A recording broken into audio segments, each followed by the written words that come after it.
ईशमीशान निर्वाणरूपम् विभुं व्यापकं ब्रह्मवेदस्वरूपम्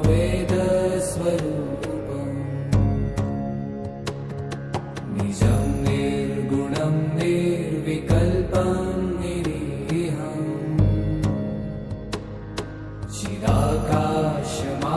चिदाकाशमाकाशवासं भजेऽहम्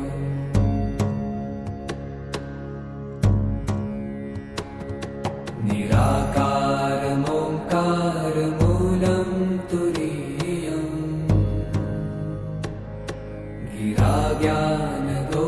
गिराज्ञानगोतीतमीशं गिरीशम् करालं महाकालकालं कृपालुम् गुणागार संसारपारं नतो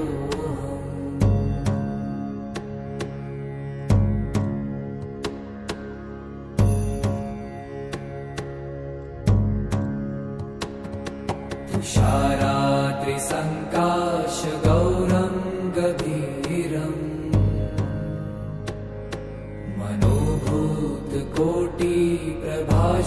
मनोभूतकोटिप्रभाश्रीशरीरम्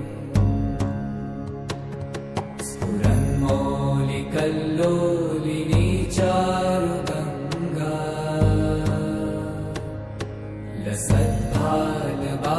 लसद्भालबालेन्दुकण्ठे भुजङ्गा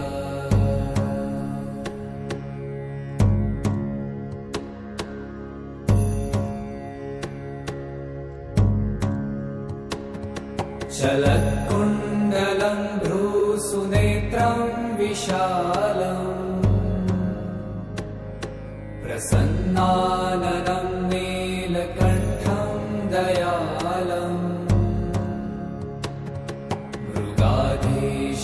मृगाधीशचर्माम्बरं मुण्डमालम् प्रियं शङ्करं सर्वनाथं भजामि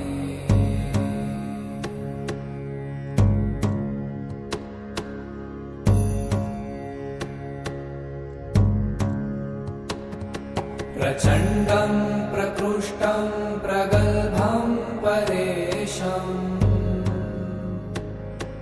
अखण्डम् अजं भानुकोटिप्रकाशम् त्रयशूलनिर्मूलनं शूलपाणिम् भजेऽहं भवानीपतिं भावगम्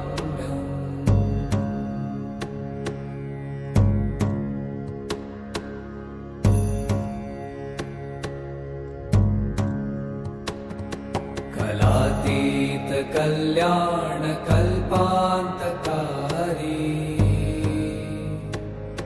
सदा सज्जनानन्ददाता पुरारी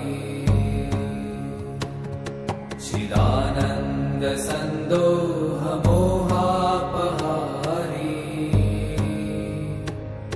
प्रसीद प्रसीद प्रभो मन्मथारी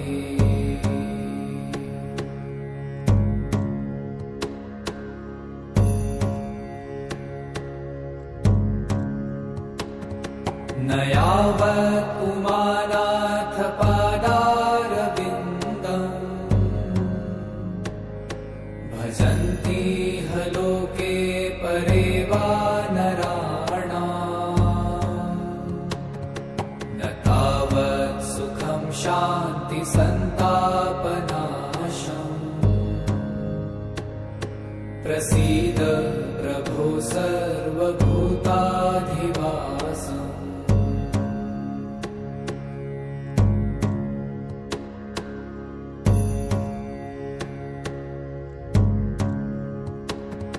न जानामि योगं जपं नैव पूजाम् न तोऽहं सदा सर्वदा शम्भुतुभ्यम् जराजन्म दुःखौ गतातप्यमानम् प्रभो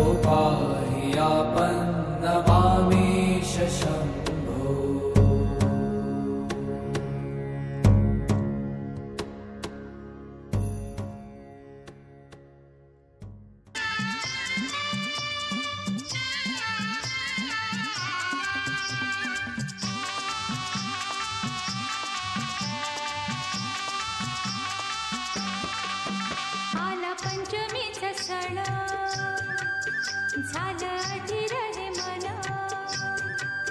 आला पंचमी